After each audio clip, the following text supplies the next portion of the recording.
We've all been there. Someone gets promoted and you're thinking, wait a minute, I tap that guy all the time.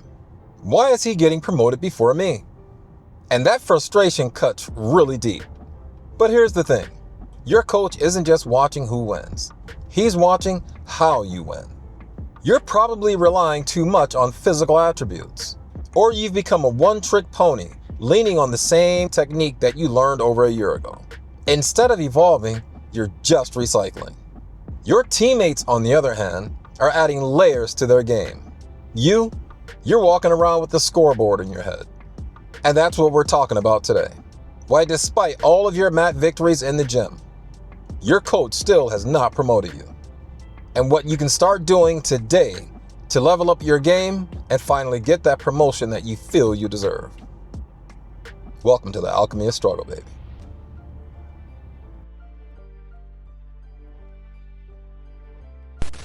So we need to start by talking about the illusion of winning. Promotions are not about who taps who. You can win roles all day long against slightly less skilled opponents using strength, aggression, and athleticism, or by relying on the same predictable attack you've been using for months. But that's not growth, and that's your problem. Jiu-Jitsu coaches are not impressed by raw attributes. They're looking for evidence of Jiu-Jitsu. Are you solving problems with technique?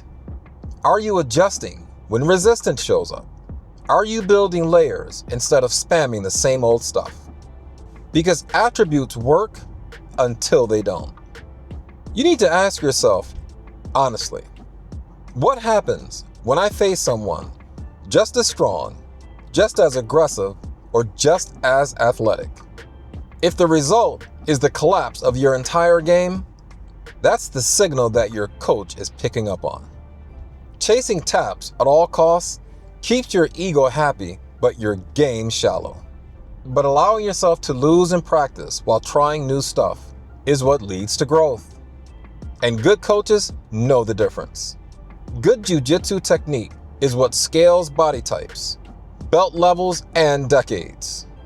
So since promotions obviously are not about who you beat, but about how you develop, let's break down the qualities that good coaches actually reward.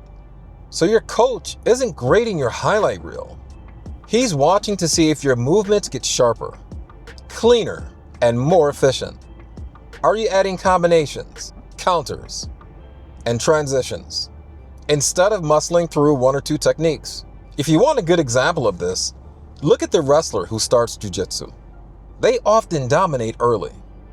A punishing top game and a bottomless gas tank. They run through white belts and blue belts and even some purple belts like a meat grinder. But what happens when they roll with someone just as strong, just as athletic, and with much better technique? They get tapped a lot.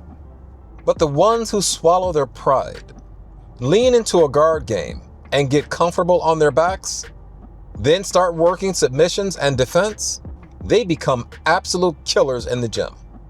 It's not their wrestling that holds them back.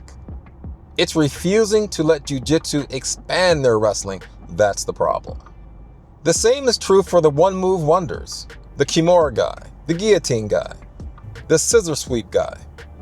Sure, it works time and time again on less experienced opponents, until it doesn't.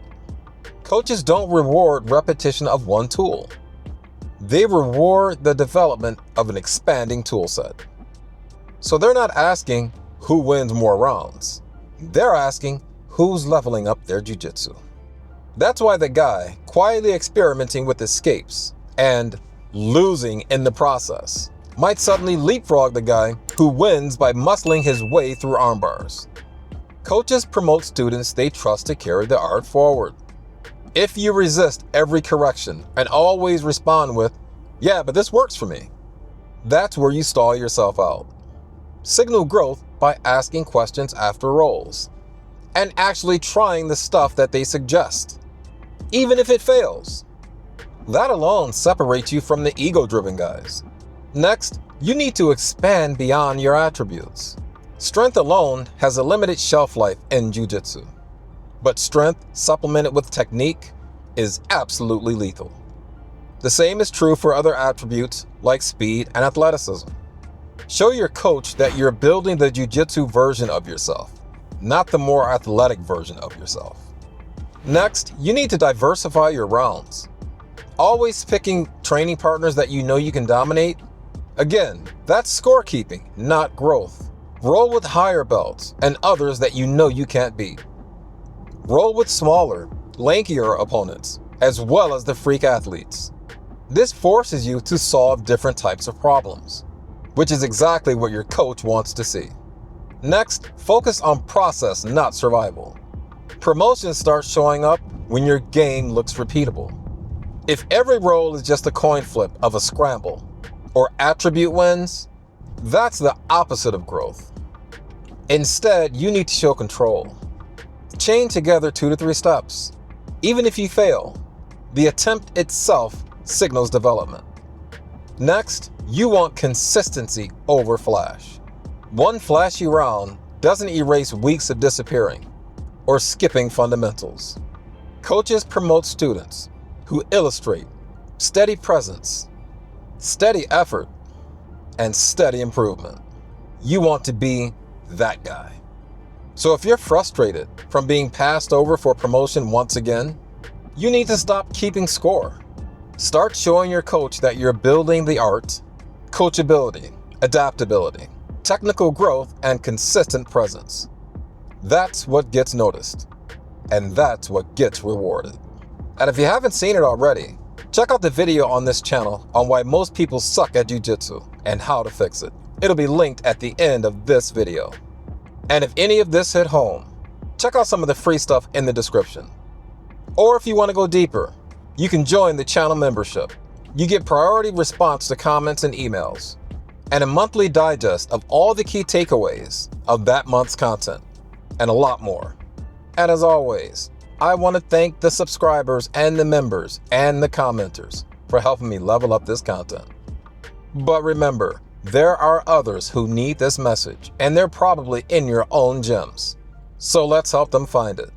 Like, share, and subscribe. Keep up the good fight, and stay safe on those mats. Peace.